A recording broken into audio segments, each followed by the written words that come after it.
Who's who? Lena all glammed up with a bouffant and white gloves to her elbows. She put her reading glasses on, then took them off and lightly tapped them on the palm of her hand. Her eyes were dark dots, and the pencil on her right eyebrow extended longer than on the left. "How are you coping at home?" "Fine." "How are you managing with Sophie?"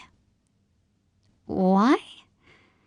She scratched her neck with a long candy orange fingernail. "I've had a call from Cap." I sat up straighter. My clients only ever phoned me. "They're unhappy you can't attend the meeting in Sydney on Thursday with the advertising agency, that you're insisting you can only do your bit via Skype." "That's right." "Unhappy clients make me unhappy." My voice was steady as I explained it was too difficult to drop Sophie off at school, fly to Sydney for a meeting, and return in time to pick her up from after-school care. And even if all that were possible, I found it too stressful.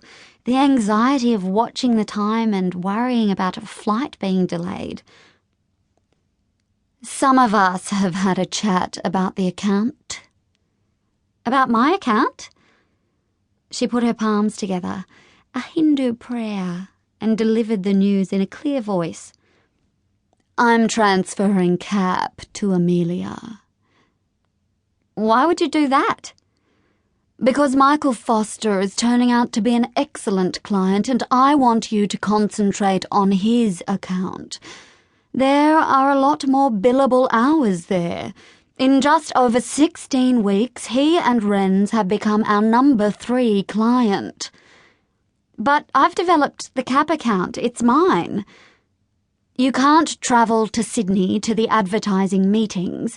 Since Nick left and Sophie started school, you've been arriving at the office around 9:30 and leaving before 5:30. So I'd like you to now concentrate on developing Renz. There's huge potential there." "That's unfair. I always meet my deadlines. I work at home all the time." "The decision has been made." "I want to speak to them," I said. "I'm asking you not to do that." We stared at each other. "Renz isn't full-time," I said. "I'm giving you pools galore as well." "Lena, please. I can manage Cap. I can." "What are you going to do about Sophie?" "What about her?" "You need to get more help." I shook my head. We live in an electronic age, but I still have to be physically present in meetings. Where's the flexibility? Why is it such a big deal to Skype in? As I was saying that, I remembered the night Nick and I had argued about the hopelessness of him Skyping in fatherhood and a relationship with me. He had been in Nairobi or maybe Juba. The connection was bad, or the power was off, or he was out covering a story and couldn't get back in time. Always an excuse. For the 5 weeks he was away, he missed every call we set up. "You know, face-to-face works in our business. It keeps the relationships warm." Lena opened a file and closed it. "We're done here." I stood. "By the way, who's the admirer?" "What do you mean?" "The lovely roses?" "No one special?" Then something changed. There was a firmness in her shoulders.